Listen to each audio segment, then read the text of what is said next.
नमस्कार. आपण ऐकतोय डॉक्टर सौ अनुराधा सुधीर कुलकर्णी लिखित अमृतमयी ज्ञानेश्वरी, श्री ज्ञानेश्वरीचा रसास्वाद. आजचा भाग चालला आपला 42वा, गुणांचे बंधन. जगाला टाळून परमेश्वर पूजन करता येणार नाही. अखिल प्राणीमात्रांवरचं प्रेम हेच ईश्वरावरचं प्रेम आहे.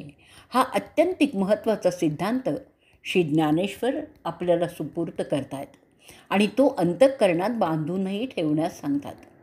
जगातील नाना रूपांचा भास हा त्या अद्वय परमात्म्याच्याच अधिष्ठानावर होत असतो. तसंच हा भास आहे हेही त्यांच्याच ज्ञानप्रकाशात कळतं. अशा रीतीने ज्ञान अज्ञानाचा खेळ त्यांच्या सत्तेमुळेच घडत असतो. हेच रहस्य आपल्यासाठी सुस्पष्टपणे उलगडून नंतर श्री ज्ञानेश्वर प्रकृतीच्या गुणांकडे वळत आहेत. ज्ञानेश्वरीतल्या 14व्या अध्यायातल्या 134 आणि 136व्या ओव्यात ते म्हणत आहेत, तैसी इये नाना देहे दाऊन मी नाना होये, तेथ ऐसा जो बंधू आहे तेही देखे, तरी कोणे गुणे कैसा मजची मी बंधू ऐसा, आवडते परी येसा अर्जुन देवा.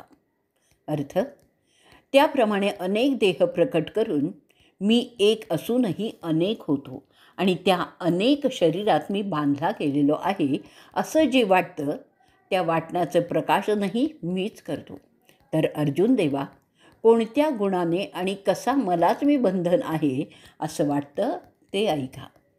भगवंतांच्या तोंडी अर्जुनाला अर्जुन देवा असं संबोधन देऊन श्री ज्ञानेश्वर जिव्हाळ्याच्या नात्यातली मधुरता सुरेखपणे प्रकट करतायत. सत्व, रज आणि तम या 3 गुणांच्या विवेचनाचा प्रारंभ करताना श्री ज्ञानेश्वर म्हणतात की आत्मा जीवदशेत थोडासा प्रवेश करतो न करतो तोच हा देह मी आहे असं म्हणण्यास आरंभ करतो. स्वतःच्या विद्यासंपन्नतेची आणि भाग्यशीलतेची जाणीवसुद्धा जीवाला कशी बांधते यांचं वर्णन करताना श्री ज्ञानेश्वर म्हणतात, पारध्याच्या जाळ्यात हरिण अडकावं तसा सत्वगुणाच्या पाशात जीव अडकतो. तेव्हा तो ज्ञानाने चरफडायला लागतो, जाणीवेच्या लाथा झाडतो. जसं एखाद्या राजाने स्वप्नात भिकारी बनावं आणि भिकेच्या 2-4 दाण्यांनी स्वतःला भाग्यवान समजावं, तसंच लौकिक सुखाच्या गर्वाने सत्वगुणी आत्मसुख गमावून बसतो. त्याची देह तादात्म्यता असे करंटेपणाने आणते. यानंतर जीवाला रंजवण्याची कला ज्याला उत्तम येते तो रजोगुण. असं रजोगुणाच्या नावाचं इंगित सांगून श्री ज्ञानेश्वर म्हणतात, रजोगुणाची तृष्णा एवढी जबरदस्त असते की मेरू पर्वत जरी हाती आला तरी त्याच्याने समाधान न होता याहूनही अजून दारुण प्रयत्नांनी मिळणारं दुसरं काही लाभो अशी रजोगुणी माणसाची इच्छा असते. एका कवडीसाठीही जीवन ओवाळून टाकावंसं असं त्याला वाटतं. 7 पिढ्यांना पुरून उरेल एवढं कमावूनही स्वर्गात गेल्यावर तिथली व्यवस्थाही आधीच करून ठेवावी असंच त्याला वाटतं. 167व्या ओवीत ते म्हणतात, म्हणे स्वर्गा हन जावे तरी काय तेथे खावे, इया लागी धावे याग करू. स्वर्गात गेल्यावर तिथे काय खावं या चिंतेने तो अनेक यज्ञयाग आणि केवळ काम्यव्रत करीत असतो.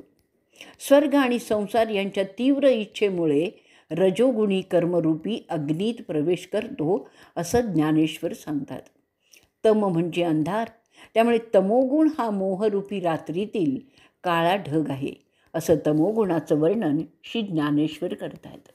अविवेक हेच तमोगुणाचं जीवन आहे. प्रमाद, आळस, निद्रा हे तर त्याचे पाश आहेत. तमोगुणातील आलस्याचं श्री ज्ञानेश्वर प्रत्ययकारी विवरण करतात की जमिनीवर पडलेल्या धोंड्याला जसं एका बाजूहून दुसऱ्या बाजूला फिरणं माहिती नसतं, त्याचप्रमाणे पृथ्वी पाताळात जावो, आकाश कोसळून पडो तरीही लोळत पडलेल्या तमोगुणी माणसाला उठावंसं वाटतच नाही. 187व्या ओवीत ते म्हणतात, ब्रह्मायू होईजे मा निजले याचे असिंजे, हे वाचूनी दुजे व्यसन नाही. ब्रह्म्याचं प्रदीर्घ आयुष्य मिळावं, मग त्यात सुखाने झोपून राहावं, त्याशिवाय त्याला दुसरी आवडच नसते. मात्र एखादा आंधळा रागाने निघाल्यावर कुठे जाईल हे सांगता येत नाही. त्याचप्रमाणे तमोगुणी एखाद्या वेळी उठलाच तर काय करील याचा नेमही नाही. सत्वगुणी उत्तम गतीला म्हणजे स्वर्गलोकी जातात, रजोगुणी मध्यम गतीला म्हणजे मनुष्यलोकी राहतात आणि तमोगुणी अधोगतीला म्हणजेच जड योनीत जातात. ते सांगताना श्री ज्ञानेश्वर आपल्याला मूळ ब्रह्मस्थितीचं विस्मरण होऊ देत नाहीत. ते म्हणतायत, तैसे ते मध्योर्ध्व अध हे जे गुणवृत्ती भेद, दृष्टी वाचून ते शुद्ध वस्तूची असे. 278वी ही ओवी आहे. उत्तम, मध्यम आणि अधम ही गुणांच्या भेदांची दृष्टी जर टाकली तर शुद्ध ब्रह्मवस्तू आहे ती तशीच आहे. आत्मचैतन्य गुणातीत असतं. अहम ब्रह्मास्मीची साक्ष पटलेला योगी मी केवळ साक्षीभूत अकर्ता निर्गुण असून सर्व कर्मांना गुणच कारण आहेत हे पक्क ओळखून असतो. त्यामुळे स्वयंज्ञान झाल्यावर त्याच्यावर ज्ञानी म्हणून खूण करते असे साक्षेपी वर्णन करून श्री ज्ञानेश्वर म्हणतात की देहभ्रमाच्या फिरत्या नलिकेवर बसलेला योगी शुक उठून विमुक्तपणे स्वरूप ज्ञानाच्या झाडाच्या फांदीवर जाऊन बसतो. त्यामुळे तिन्ही गुण आपापल्या सामर्थ्याने देहामध्ये नाना चेष्टा करतात, पण हा योगी आपल्या अहंतेला त्या चेष्टा पाहण्यासही पाठवित नाही. त्यामुळे देहात असूनसुद्धा तो अमृतत्व पावतो. ज्ञानेश्वरांचं हे सुंदर बोलणं ऐकल्यावर श्रोत्यांच्या चेहऱ्यावर उमटलेली प्रसन्नता पाहूनच की काय, श्री ज्ञानेश्वर अर्जुनाच्या मनस्थितीचं वर्णन करतात. यया देवाची या बोला पार्थू अतिसुखावला, मेघे संभोखीला मोरू जैसा. 319वी ही ओवी आहे. मेघ गर्जनेने मोर हर्षित व्हावा तसा देवाच्या भाषणाने अर्जुन संतुष्ट झाला आणि संतोष भरल्या अंतःकरणाने अर्जुन भगवंतांना गुणातीत योगाची अधिक लक्षणं विचारायला लागला. आपण अशाच प्रसन्नतेने श्री ज्ञानेश्वरांचं भगवद्गीतेवरील पुढील विवेचन ऐकणार आहोत आणि आजचा हा भाग आपण इथे संपवणार आहोत. श्री ज्ञानेश्वर महाराज की जय.